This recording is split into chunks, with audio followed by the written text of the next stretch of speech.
Number two, Transformers: Dark of the Moon.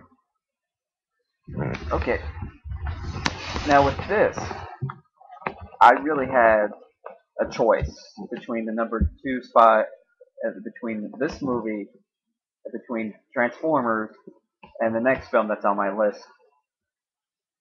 Both of these films I hated so much, and I kept thinking to myself, what can I put this as what can I put as my number two spot and what as my number one spot? So I decided to be able to put Transform. It was really hard for me because I just really hate these films the most. Not only for the unlikable characters and the annoyance that is these films, but because of the people who I just can't get behind with, them acting like complete assholes. Um, so I decided to put Transformers Dark Side of the Moon as my as my number two, mainly because it's the same film you've seen thousands of the last two films.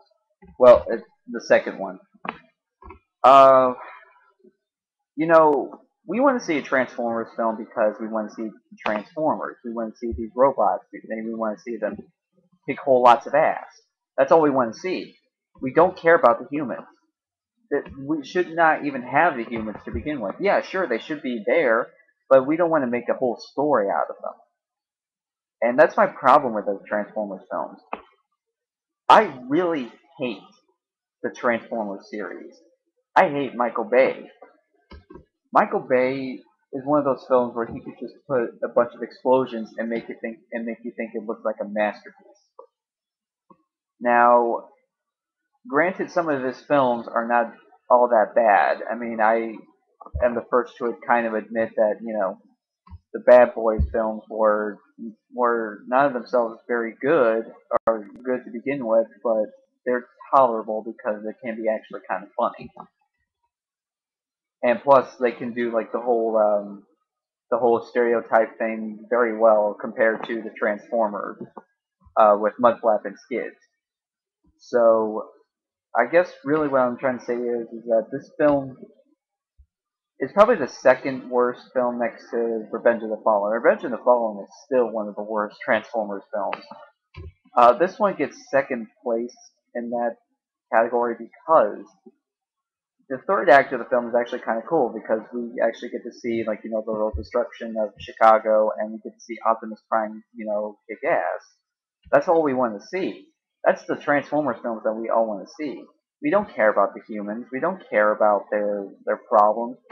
And another problem that comes up is Shia LaBeouf. The fact that he has to keep whining about how he doesn't have all the stuff that he doesn't get the respect that he thinks he deserves because he saved the planet along with Transformers. No, you might have you might have helped, but that doesn't mean you need to get all the respect. They're still robots, man. You're not a robot, even though you can act like a robot sometimes. No, you're just a very, very sad generic asshole. And plus, he keeps whining about the fact he doesn't have a job. And he's like, oh, I don't have a job, even though my life is awesome because I got robots as friends. I got a Victoria's Secret model as a girlfriend. And and I'm basically living the life of an ordinary guy who's seen Transformers and has a Victoria's Secret model as a girlfriend.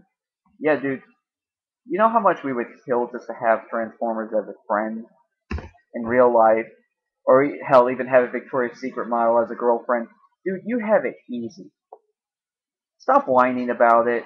Just because you can't find a job doesn't mean that your life sucks. Okay, you can not have a job and still have a good time.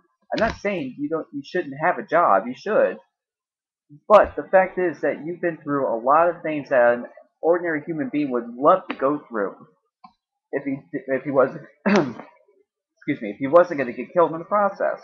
You know what I mean? You have it easy, man, and yet you're complaining and whining, and it doesn't work. It really doesn't. I really couldn't care less about these people. The new person that's replaced Megan Fox as the girlfriend. She has her moments of but other than that, I really couldn't care.